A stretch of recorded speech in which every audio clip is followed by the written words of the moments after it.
ایک روایت آپ کے سامنے رکھنا چاہوں گا بخاری شریف کی، جی جس سے ہم یہ جان سکیں گے کہ جناب عثمان بن عفان کے خلاف اعتراضات کرنا، شبہات وارد کرنا، پروپیگنڈا کرنا، اس کا یعنی کہ کس قدر رواج تھا جی ان لوگوں میں جو جناب عثمان بن عفان سے نفرت رکھتے تھے، اور کس طرح لوگوں کے سامنے تصویر کا ایک رخ رکھا جاتا تھا اور تصویر کے دوسرے رخ کو چھپایا جاتا تھا۔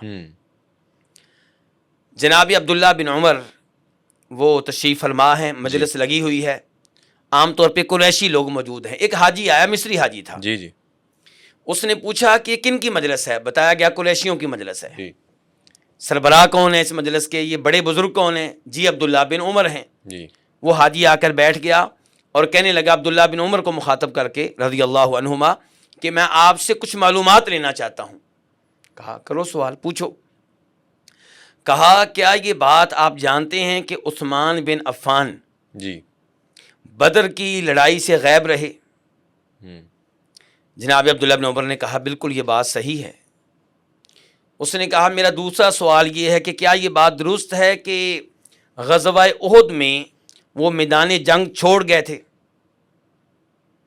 عبداللہ بن عمر نے کہا بالکل یہ بات بھی صحیح ہے۔ جی کہا میرا تیسرا سوال یہ ہے کہ بیعت رضوان میں عثمان بن عفان موجود نہیں تھے، کیا یہ بات ٹھیک ہے؟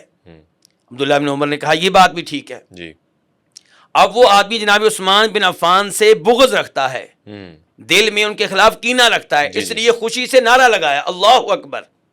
صحیح۔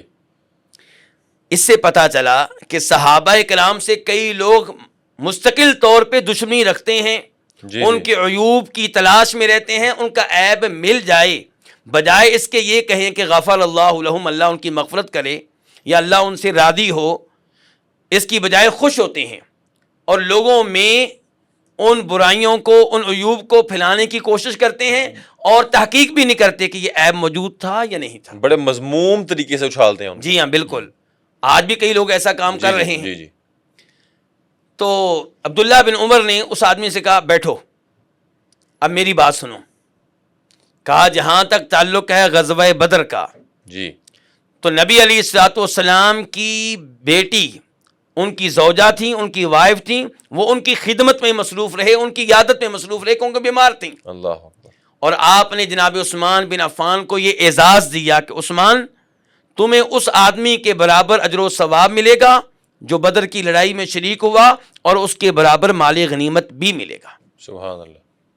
اب اندازہ کیجئے جس چیز کو بطور عیب ذکر کیا جا رہا تھا وہ تو جناب عثمان بن عفان کی خوبی نکلی۔ وہ تو خوبی نمبر ایک، آپ کی بیٹی کی خدمت کا اعزاز حاصل کر رہے تھے۔ نمبر دو، اجر و ثواب بھی مل گیا بدر میں شریک ہونے والوں کے برابر۔ نمبر تین، مال غنیمت بھی مل گیا۔ تین اعزازات مل گیا ان کو۔ صحیح بات ہے۔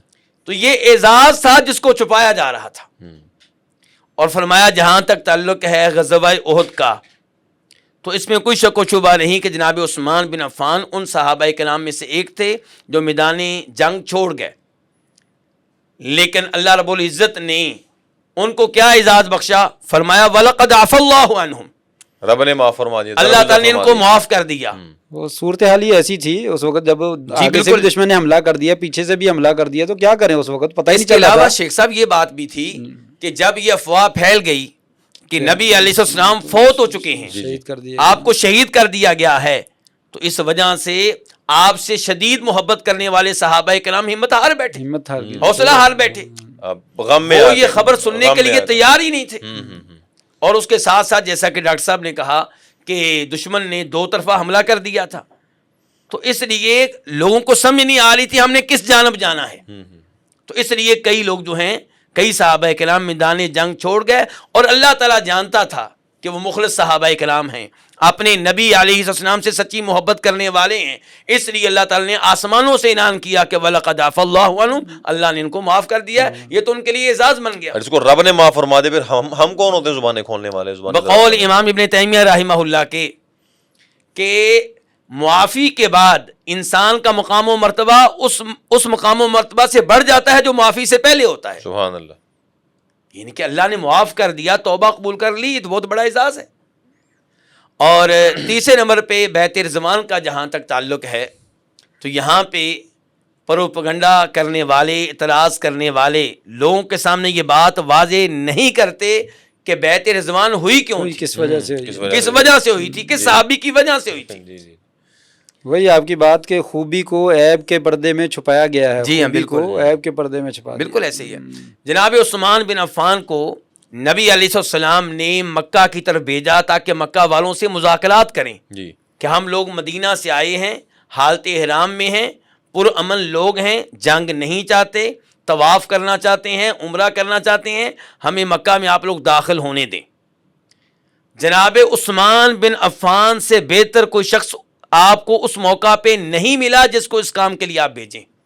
یہ بھی بنو امیہ کے تھے, یہ بھی بنو امیہ کے, اور رسول یہاں اللہ پہ صلی اللہ علیہ عبداللہ بن عمر کہتے ہیں جی کہ اگر مکہ والوں کی نگاہوں میں جناب عثمان بن عفان سے بہتر کوئی معزز شخص ہوتا تو نبی علیہ السلام اس کو بھیجتے. تو آپ نے یہاں پہ اس آدمی کو بھیجا ہے جس کی مکہ والے بھی قدر کرتے ہوں, جی جس کی بات سننے کے لیے مکہ والے تیار ہوں. جی تو جناب عثمان گئے. بعد میں افواہ پھیل گئی کہ جناب عثمان بن عفان کو مکہ والوں نے قتل کر دیا, شہید کر دیا. جی جی تو نبی علیہ السلام نے اس موقع پہ کہا تھا کہ میں اپنے عثمان کا بدلہ لیے بغیر واپس نہیں جاؤں گا. اللہ اکبر. یہ ہے جناب عثمان کا مقام. نبی علیہ السلام کے دل میں کہا میں اپنے عثمان کا بدلہ لیے بغیر واپس نہیں جاؤں گا, میرے ہاتھ پہ بیعت کرو سبحان اللہ. کہ ہم بدلہ لیں گے. تو سب صحابہ کرام نے آپ کے ہاتھوں میں اپنا ہاتھ دے کر بیعت کی. آخر میں نبی علیہ السلام نے اپنا دایاں ہاتھ بائیں ہاتھ میں دیتے ہوئے کہا کہ میں اپنے دائیں ہاتھ سے عثمان کی طرف سے بیعت کر رہا ہوں. یعنی کہ نبی کے جو نبی صلی اللہ علیہ وسلم کا ہاتھ ہے وہ جناب عثمان کے ہاتھ کی نیابت کر رہا ہے. نیابت کر رہے ہیں. سبحان اللہ. تو یہ جناب عثمان کے اعزازات ہیں جن کو جرم کے طور پہ پیش کیا جا رہا ہے, عیب کے طور پہ پیش کیا جا رہا ہے. سکے کا ایک رخ دکھا کے, جی ایک رخ تصویر دکھا کا کے. ایک رخ دکھاتے ہیں.